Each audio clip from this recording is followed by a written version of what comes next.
Boys, we need to roll one up for Mitch Payton. I'm telling you, bro. Holy crap.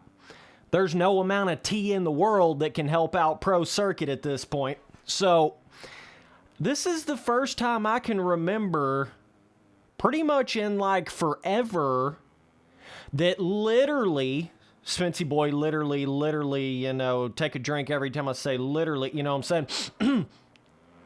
Literally, this is the first time I remember seeing every single person that was on, Monster Energy Pro Circuit 250 Cali crash off the bike, be injured.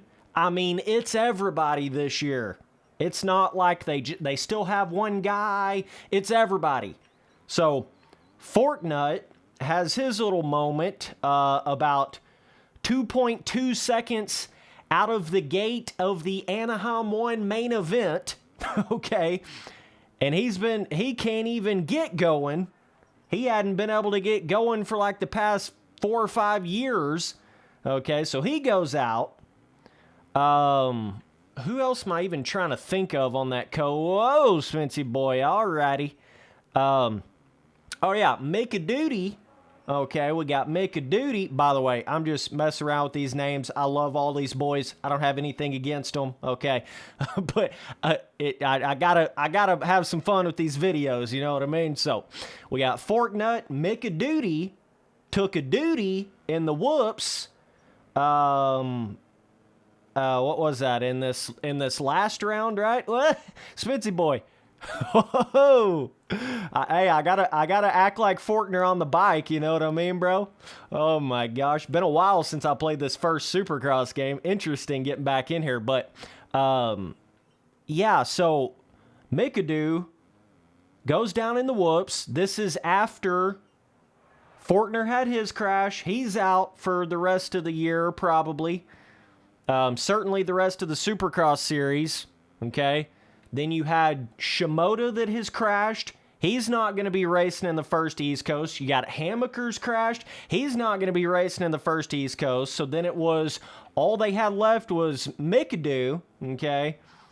Then, you know, all the memes came out of, like, you know, having Mcadoo with, like styrofoam padding on him on the next race. And then he goes out there in the very next race and does, you know, just the worst possible case scenario, flipping over in the whoops.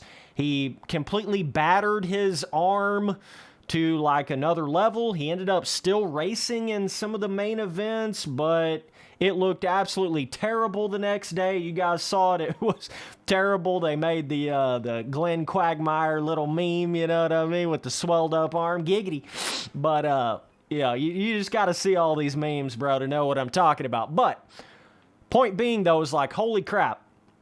Everybody on Monster Energy Pro Circuit Cali has crashed out or gotten injured, and then the one guy that they had left, you know, funnily enough, ends up being Mcadoo, which is typically the crash boy, flip over boy. You remember all that at Daytona, okay? But he was the last guy on the team for basically the rest of the year. Then he goes out there and crashes. I mean, what the hell's going on here? What the hell is going on here?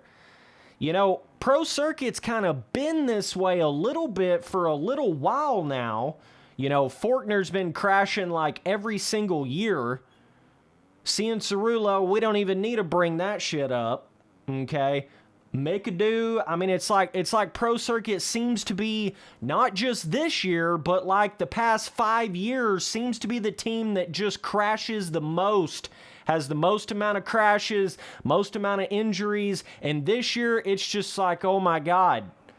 They are like the absolute worst of the worst when it comes to that. So, I don't know. You know, a lot of people are thinking this is going to make Mitch like basically retire or quit. You know, all the memes of Mitch popping the bottle, putting the bottles down, you know what I mean? Oh, man. I at least had to come in here and make a video on this, but like, this is just crazy. I know a lot of people are talking about like, at what point does it get to the point where you start questioning how they're training or something on the bikes or something? Part of me thinks, but I mean, obviously Pro Circuit Cali has had the biggest sort of expectations, the biggest kind of pressure that is put on you of any team out there. Ooh, you're on Pro Circuit, bro. You gotta, really perform. I think that's part of it, but it doesn't really explain why this year, why they've had every single person crash out. But I think the expectations and the Spency boy can't even get through a rhythm on a 250. I really haven't rode much on the 250 on Supercross 1. I'm kind of learning it as I go here again. But interesting feeling how this bike is on here. But yeah, it's like with all the testing and the money and the training, Pro Circuit was the dominant team for decades. Now I would certainly give that sort of title to Star Yamaha on the 250 now for sure. But like Pro Circuit just cannot get going. I mean, they sort of kind of got going with Shimoda back like last year a little bit, but even still, that wasn't like championship level. I mean, Shimoda can have his flashes of brilliance, but they've not really had like a full-blown championship dude in a minute now. And so for them to, on top of all that, now they go out here and everybody's crashed out. Now they got Chris Blose. I thought that dude was like 69 years old at this point. Just kidding. But dude, seriously, is like, I cannot believe they would pick him of all people to come back to the Pro Circuit Cali. They need to be looking more towards some of these amateurs out there, more so than the like dudes that have been like racing forever, in my opinion. But nonetheless, whatever, it's all good. So I don't really think Chris Blose is going to do any better than probably like a top 5 in East Coast, but I think the pressure and I think Star Yamaha is starting to see a little bit of that now. A lot of their guys have started crashing. A lot of their guys started having trouble. Hayden Deegan, I think that's part of his stuff that's going on with some of his races. Is it's just like when you get on the best of the best 250 team, and it's like not even a question that it's the best team out there, like what Star Yamaha is now, it just creates this certain different kind of pressure, this certain different kind of expectation, and I think it plays a part. It definitely plays a part in some of these guys can handle it, some of them can't handle it, but like I think Star Yamaha is kind of that team now, and you've seen the struggles out of like Thrasher, Romano, Kitchens is just now starting to get back on his feet a little bit, but like they've been struggling a bunch. I don't know what the deal's going on with that, but Pro Circuit Cali though, man, they're in a tough place. I mean, it's to the point where it's like, are they even going to get on the box in 2023? Other than like obviously Mcadoo or whatever, like are they even going to be able to get on the box with anybody else or in East Coast? I think Shimoda is supposed to be coming back some of the later rounds. But like, oh my gosh, this is what I try to tell you boys when everybody wants to start talking about, well, if you're not crashing, you're not trying hard enough. If you're not going down, you're not trying hard enough. I see that kind of bullshit ass, sort of discussion, and that sort of, it's like an old wise tale of motocross or whatever. I heard it all the way back in the day. If you ain't crashing, you ain't going fast enough. It's okay to crash here and now and again and every once in a while because that means you're trying. No, it's not okay to crash. I want to change that whole entire sort of theory.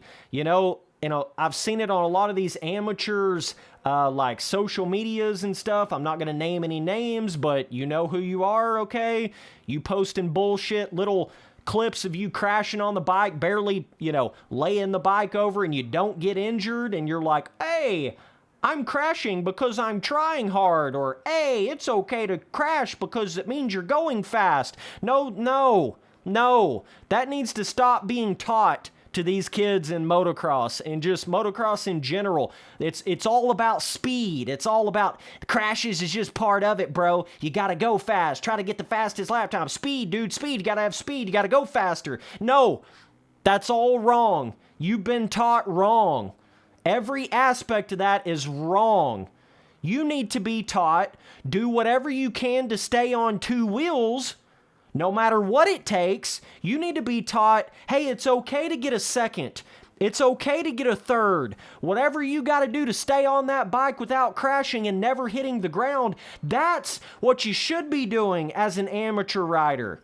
You shouldn't be going out there thinking, woo, let me try to go super fast. Let me try to run a pro level lap time. And it's okay if I wad my shit up. No, it's not. Or you're going to fall right into all these traps that Adam Cianciarulo did, Forkner did, Roxon did, all these boys that have had these massive crashes, and they're not even the same kind of rider anymore. They're not even physically the same anymore. Even if Forkner wanted to go out there and be really good, he's not even physically the same anymore. Adam Cianciarulo, you know, he's had all the experience, all the stuff. He can't hold on to the bike because of all the injuries. He's got that numbness in his hand or whatever the hell. Roxon, he ain't been the same rider since he had all those arm injuries. I'm telling you, it's not worth it. And for some reason, that's what all the kids are being taught. It's okay to crash, guys. It's okay to fall down. The reason why I say that is because back whenever I used to race real-life motocross, okay, it was the same way back then. I remember there would be some, you know, pro-level Supercross dudes that would tell me, hey, it's okay, man. It's okay to crash. It's no big deal. You're not trying if you don't crash, you know. Like whenever I would crash in real life, they would try to act like it's all good. It's all okay. No big deal. You know, the fastest dudes out there crash. It's okay. Like, and I think that literally is part of the problem right there.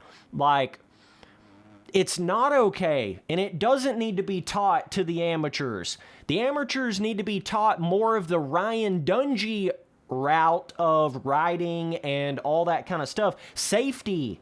You know, Ryan Dungey, like, it's okay to get a second. It's okay to get a fifth. But I think a lot of these amateurs think the exact opposite of that. They think, I have to win. Do whatever it takes, no matter how much arm pump I have, no matter what the hell's going on. If I'm going to absolutely crash and break 69 bones in my body, it's okay. I'm going for the win. I swear to God, that is literally how probably 90% of amateurs think in their head. Now, as far as pro circuit specifically, I don't know. I have no idea.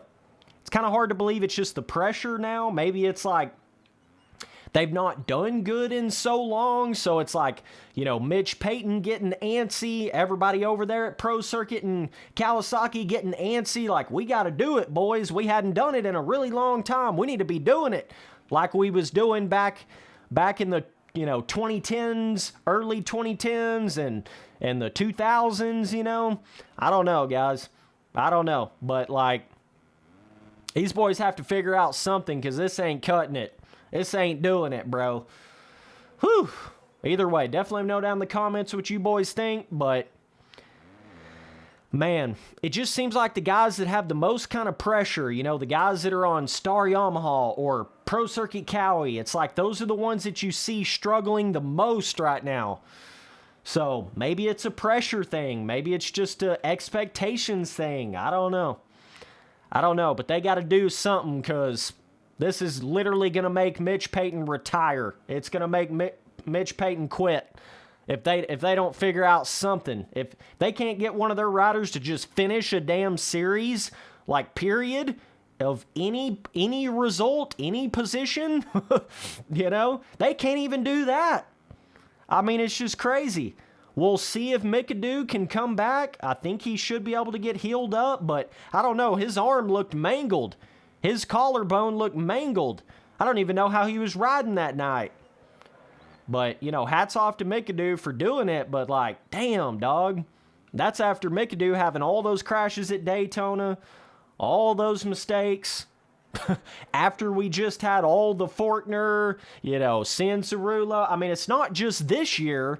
You know, it really is like the last 5, 6, 7 years. Pro Circuit's kind of been going through this. It's just now it's kind of hit like a pinnacle of like they're getting to the point where everybody's out. So I don't know, man. Either way, definitely let me know down in the comments. I'll see you boys on that next one. Later, dudes.